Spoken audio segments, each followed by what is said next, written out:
नमस्कार दोस्तों, आपका स्वागत है यूनिक में। और आज ही 1 नवंबर 2020 है। यूपीएससी हिंदी क्विज का ये 15वां लेक्चर है। 10 question per day, current affair और स्टैटिस्टिक्स के। तो आज का पहला प्रश्न लेते हैं। अंतर्राष्ट्रीय वित्तीय सेवा केंद्र प्राधिकरण IFSC के बारे में है। अंतर्राष्ट्रीय वित्तीय सेवा केंद्र प्राधिकरण देश में अंतर्राष्ट्रीय वित्तीय सेवा केंद्र IFSC में सभी वित्तीय सेवाओं का विनियमित करने के लिए आर्थिक मामलों के विभाग के तहत एक वैधानिक नियामकीय निकाय है। प्राधिकरण देश में अंतर्राष्ट्रीय वित्तीय सेवा केंद्रों में निष्पादित वित्तीय सेवाओं के संबंध में RBI की शक्तियों का प्रयोग करता है। IFSCA के प्रत्येक सदस्य RBI, IRDAI, SEBI, PFRDA में से नामित होते हैं। तो यहाँ पे इसका आंसर जो हो जाएगा वो D होगा। तीनों के तीनों ऑप्शन ये सही है। इससे पहले भी हम एक लेक्चर में IFSC के बारे में चर्चा कर चुके हैं। ये गुजरात में 2020 में निर्मित किया गया है। इसका विवरण देखते हैं। 2020 में इसे स्थापित किया गया है वित्तीय मंत्रालय के आर्थिक मामलों के विभाग के तहत, और मुख्यालय कहाँ है? गुजरात के गांधीनगर में। अगला प्रश्न लेते हैं। हाल ही में कानून मंत्रालय ने विधानसभा और लोकसभा चुनाव के लिए मतदान व्यय की सीमा को 10% तक की वृद्धि कर दी है। इस संबंध में निम्नलिखित कथनों पर विचार कीजिए। निर्वाचन आयोग एक उम्मीदवार और एक राजनीतिक दल द्वारा किए जाने वाले चुनावी अभियान पर व्यय की सीमाओं को आरोपित करता है। ये गलत है, क्योंकि ये उम्मीदवार के लिए करता है, जबकि राजनीतिक दलों के लिए यह नहीं करता है। तो पहला गलत हो जाता है। पहला हम गलत करते हैं, तो अब आंसर B होगा या C होगा। दोनों में दो दो कॉमन है, तो तीसरे पर निर्भर करेगा कि सही होगा तो C आंसर होगा, अगर गलत होगा तो B। फिर भी हमें पूरा पढ़ना चाहिए।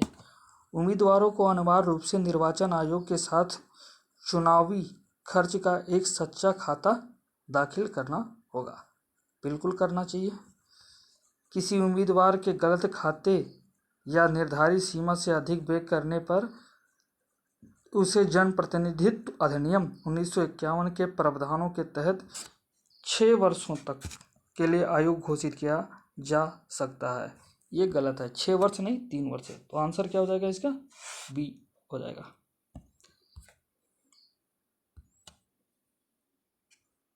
कानून मंत्रालय ने विधानसभा और लोकसभा चुनाव के लिए मतदान व्यय की सीमा को 10% तक बढ़ा दिया है।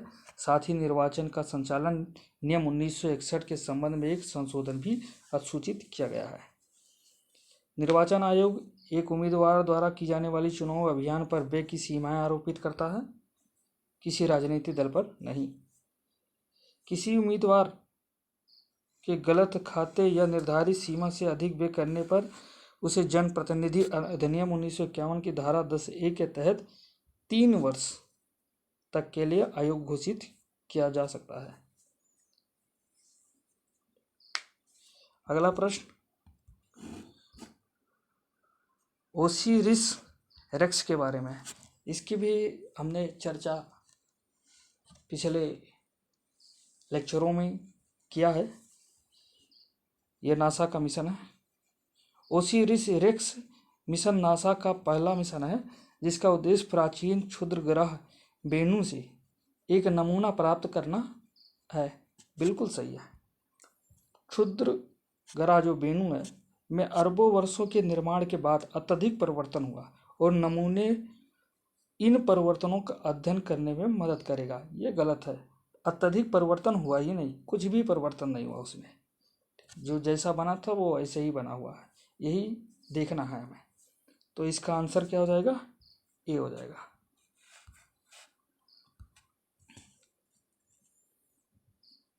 वहाँ से एक 7 वर्षीय मिशन है जो रिस रेक्स है और कम से कम 60 ग्राम नमूना वापस पृथ्वी पर पहुंचाने के बाद यह समाप्त हो जाएगा। वेनु क्षुद्रग्रह में अरबों वर्षों के निर्माण के बाद भी इसमें परिवर्तन नहीं हुआ है और इसीलिए इस पर मौजूदा रसायनों एवं चट्टानों का निर्माण सौरमंडल की उत्पत्ति से पूर्व हुआ था। यह अपेक्षाकृत पृथ्वी के निकट मौजूद है। अगला प्रश्न इसी से संबंधित है, क्षुद्र ग्रह से। क्षुद्र ग्रहों के अध्ययन हम क्यों करते हैं इसके विषय में है। क्षुद्र ग्रह और सूर्य के निर्माण एवं इसके इतिहास के बारे में जानकारी प्रदान करता है। बिल्कुल सही है।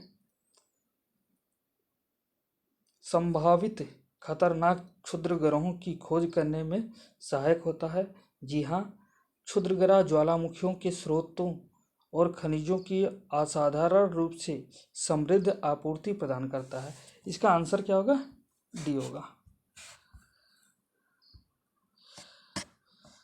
क्षुद्र ग्रहों में वैज्ञानिक रुचि काफी हद तक आंतरिक सौर प्रणाली के निर्माण प्रक्रिया के अवशेषों सामग्री के रूप में उनकी स्थिति के कारण है। चूंकि इनमें से कुछ पदार्थ पृथ्वी से टकरा सकते हैं, इसीलिए क्षुद्र ग्रह पृथ्वी के जीवमंडल को अतीत में महत्वपूर्ण रूप से संशोधित करने के लिए भी महत्वपूर्ण है।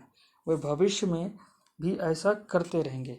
इसके अलावा क्षुद्र ग्रह वालेटाइल का एक स्रोत और खनिजों की एक असाधारण रूप से समृद्ध आपूर्ति प्रदान करते हैं, जिनका उपयोग 21वीं सदी में हमारी सौरमंडल की खोज के लिए किया जा सकता है। वैज्ञानिकों ने क्षुद्र ग्रहों और सूर्य के निर्माण एवं इसके इतिहास के बारे में जानकारी प्राप्त करने के लिए इनका अध्ययन किया, क्योंकि सौरमंडल में अन्य पदार्थों के समान ही क्षुद्र ग्रहों का निर्माण हुआ था। उन्हें ट्रैक करने का एक अन्य कारण संभावित खतरनाक क्षुद्र ग्रहों की खोज करना है। अगला प्रश्न, एफडीआई की अनुमति कहाँ कहाँ नहीं है? चिटफंड में निवेश, जी बिल्कुल सही है, यहाँ पे नहीं किया जा सकता। तंबाकू उद्योग किया जा सकता है। सभी कृषि या वृक्षारोपण गतिविधियाँ, कृषि और वृक्षारोपण से संबंधित है लेकिन सभी में नहीं, बागवानी वगैरह अपवाद हैं, तो ये गलत हो जाता है। सैटेलाइट और उससे जुड़ी गतिविधियाँ, यहाँ पे भी ये गलत होगा। इसका आंसर क्या हो जाएगा? बी, पांचवा का बी। ये संबंधित है कहाँ कहाँ एफडीआई नहीं ला सकती। परमाणु ऊर्जा उत्पादन, सिगार, सिगरेट या कोई भी संबंधित तंबाकू उद्योग, लॉटरी, ऑनलाइन निजी सरकारी आदि, चिटफंड में निवेश, कृषि या वृक्षारोपण गतिविधि। हालांकि बागवानी, मत्स्य पालन, चाय बागान, पशुपालन आदि जैसे कई इसके अपवाद हैं। आवास और अचल संपत्ति, और इसके बाद में हस्तांतरणीय विकास अधिकार, इसके बाद जुआ या सट्टेबाजी। यहाँ से लेकर यहाँ तक में कहीं भी एफडीआई का उपयोग नहीं किया जा सकता है। अगला प्रश्न, हड़प्पा सभ्यता में धातु कार्यों के बारे में निम्नलिखित कथनों पर विचार कीजिए। तांबा, टीन, सोना और चांदी स्थानीय रूप से आसानी से उपलब्ध थे और इस प्रकार उन्हें दूरस्थ स्थानों से आयात करने की आवश्यकता नहीं होती थी। ये गलत है। भारतीय उपमहाद्वीप में धातु विज्ञान का सबसे पहला साक्ष्य मेहरगढ़ स्थल में है से प्राप्त हुआ। बिल्कुल सही है। ये मेहरगढ़ कहाँ है? पाकिस्तान में। तो इसका आंसर क्या हो जाएगा? छठे का बी।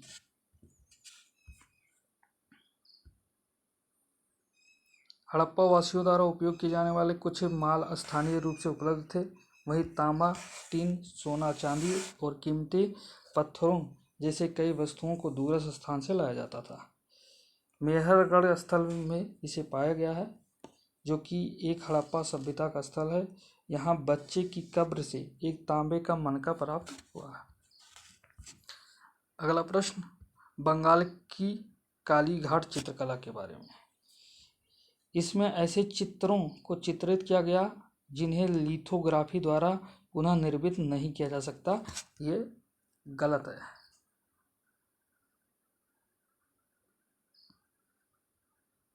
इसके बाद में यह चित्रकला प्राकृतिक, राष्ट्रवादी और धर्मनिरपेक्ष विषयों के चित्रण तक सीमित थी, ये भी गलत है। इसका आंसर सी होगा, क्योंकि यहाँ पे सही नहीं है पूछ रहा है, तो इस वजह से इसका आंसर सी होगा। समय के साथ इस चित्रकला को भारतीय चित्रकला के एक पृथक शैली के रूप में विकसित किया गया। कालीघाट के कलाकारों की एक महत्वपूर्ण उपलब्धि यह थी कि उन्होंने ऐसे सरल चित्रों का चित्रण किया गया जिन्हें आसानी से लिथोग्राफी द्वारा पुनः चित्रित किया जा सकता था। हिंदू देवी देवताओं और अन्य पौराणिक पात्रों के चित्रण से कालीघाट चित्रकला विभिन्न प्रकार के विषयों को प्रतिबिंबित करने के लिए विकसित हुआ। कलाकारों ने धर्मनिरपेक्ष विषयों और व्यक्तित्वों को चित्रित किया और इस प्रक्रिया में स्वतंत्रता आंदोलन में भूमिका निभाई। उन्होंने टीपू सुल्तान और रानी लक्ष्मीबाई जैसे वीर पात्रों को चित्रित किया। अगला प्रश्न, हिंदुस्तानी शास्त्रीय संगीत के ध्रुपद शैली के बारे में आईने ए अकबरी में उल्लेखित किया गया है। सही है। ध्रुपद आलाप के वाक्यांश शुरुआत में धीमे और चिंतनशील होते हैं, लेकिन इसकी ताल में चरणों में वृद्धि होती है। बिल्कुल सही है।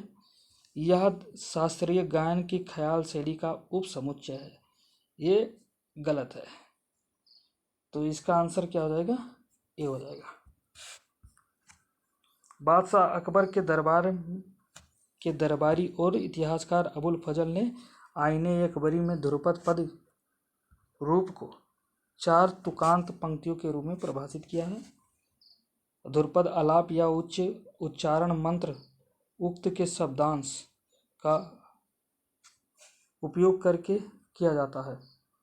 यह शुरुआत में धीमा होता है और कुछ समय बाद ताल में वृद्धि होती है। ध्रुपद और ख्याल शास्त्रीय गायन के 2 रूप हैं जो वर्तमान में उत्तर भारत में प्रचलित हैं। अगला प्रश्न, ठुमरी कहाँ का है? ये उत्तर प्रदेश का है। उत्तर प्रदेश के पूर्वी भाग में उत्पन्न ठुमरी शब्द को हिंदी क्रिया ठुमकन से लिया गया है। इस प्रकार यह नृत्य नाटकीय भाव, कामुकता, प्रेम कविता और उत्तर प्रदेश के लोक गीतों से जुड़ा हुआ है। प्राकृत प्रसंग युक्त और भक्तिपूर्ण है। ठुमरी की विशेषता इसकी विषयशाक्ति और रागों में अधिक लचीलापन है। गीत आमतौर पर हिंदी के उत्तर प्रदेश की बोलियां होती हैं जिन्हें अवधी और ब्रज बोली कहा जाता है। आज का आखिरी प्रश्न, विदर्भ के खजुराहो के प्रसिद्ध मार्केंड देव के मंदिर को किस शैली में निर्मित किया गया? नागर शैली में। विदर्भ के खजुराहो के रूप में प्रसिद्ध मार्कंडेय देव का मंदिर महाराष्ट्र के गढ़चिरौली जिले में वैनगंगा नदी के तट पर स्थित है। मंदिर उत्तर भारत के मंदिरों के नागर समूह से संबंधित है। इसका निर्माण 9 से 12वीं शताब्दी ईस्वी में हुआ। मंदिर शैव, वैष्णव और शक्त से संबंधित है। अधिकांश मंदिर सरल आधार पर निर्मित हैं, जिसमें अर्धमंडप, मंडप, अंतराल और गर्भगृह निर्मित है। तो आज का ये जो फोटो है यहाँ पे आप देख सकते हैं, ये नागर शैली के लिए है। ठीक है, और ये कहाँ का है? विदर्भ के खजुराहो का। तो आज का डिस्कशन यहीं पर समाप्त करते हैं। धन्यवाद।